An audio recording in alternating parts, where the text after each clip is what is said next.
Everyone, welcome back to a new post today. Prime Minister Narendra Modi has always touted for the net zero target emissions for India for 2070, and this was committed in the COP26 to the United Nations Framework Convention of Climate Change. A step ahead in achieving net zero target emissions by 2070, now India has decided to blend isobutanol with diesel. So the government of India has now committed to achieving net zero emissions target across the economy by 2017. Various steps are taken to achieve this target as a climate adaptable nation and also dealing with climate change. This includes producing 500 gigawatts of non-fossil fuel energy, meeting 50% of the energy needs by renewables, reducing the carbon intensity by 45%, and also reducing the carbon emissions by 1 billion tons by 2030, and adopting a movement called as Lifestyle for Environment. The Panchamrit goals, that is the climate pledges by Government of India on the COP16, include 5 gigawatt of non-fossil fuel energy by 2030, meeting 50% of the energy requirement by non-fossil fuels by 2030, reducing the total projected carbon emissions to 1 billion tons from 2021 to 2030, reducing the carbon intensity of economy by 45% by 2030, and achieving net zero by 2070. So achieving net zero by 2070 is one of the Panchamrit goals of the Government of India. A very important step taken in this regard is blending petrol with ethanol, and not only to achieve the climate goals but also to reduce the import of fuels by India. And another development coming up is a mixing of isobutanol with diesel.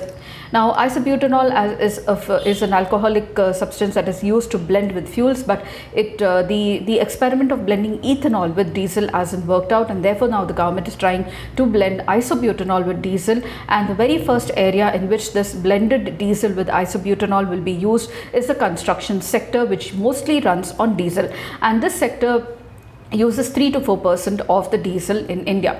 Speaking at the conclave of the Indian Sugar and Bioenergy Manufacturers Association, the ministry or the Union Minister Nitin Gadkari said that the trials of blending 1/10 of ethanol with diesel was not successful, and therefore they are exploring a potential standalone of isobutanol blend with diesel. What is isobutanol? It is an alcoholic compound which is with flammable properties and is commonly used as a solvent in industries including paint and coating as well. The potential use of isobutanol stems from the feasibility of blending the alcoholic compound with diesel. Ethanol is available in surplus in India as a biofuel and is seen as an important contributor of the net zero emissions target by the Government of India.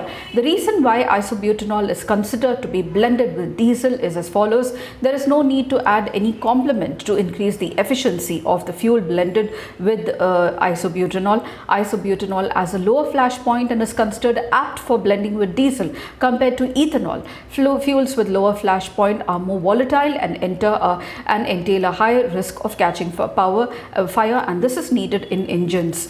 There is a higher raw material for producing ethanol. The same raw material that is used for ethanol is used for producing isobutanol as well. Ethanol is produced from cane juice, syrup in India, mostly the sugarcane sector, and molasses in India as well. However, there are issues with regard to the blending of isobutanol with diesel. Let's have a look of some of these few issues which are very, very important and also bring into the question the efficiency of the engine of the vehicle and how far it's feasible to run a vehicle or an engine on blended diesel with isobutanol. The first is miscibility, that is the ability of both the compounds, that's diesel and isobutanol, to mix to form a homogeneous compound. Now this, however, can be sorted by mixing biodiesel with the mixture, says an automobile expert. The next is about the impact on the blend, which is the cetane number. Now this is a measure of combustion quality. An ideal combustion means rapid ignition and fuel combustion completely to produce the necessary energy. The concern is that isobutanol has a very less cetane number, and when this is mixed with diesel, the overall cetane number lowers, and therefore this is a concern for the vehicle engine.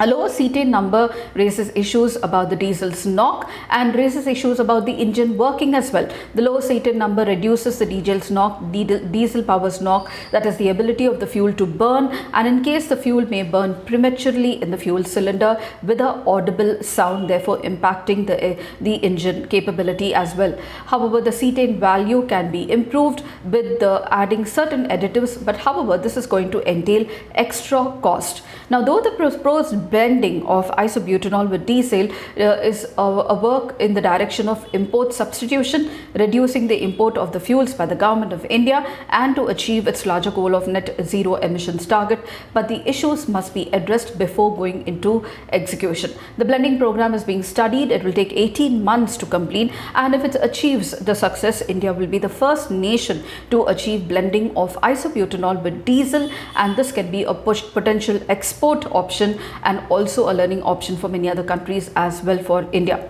So India then can gain self-sufficiency in the fuel sector and also reduce its dependence on the imports, where we depend on almost 80% for our fuel needs from outside countries.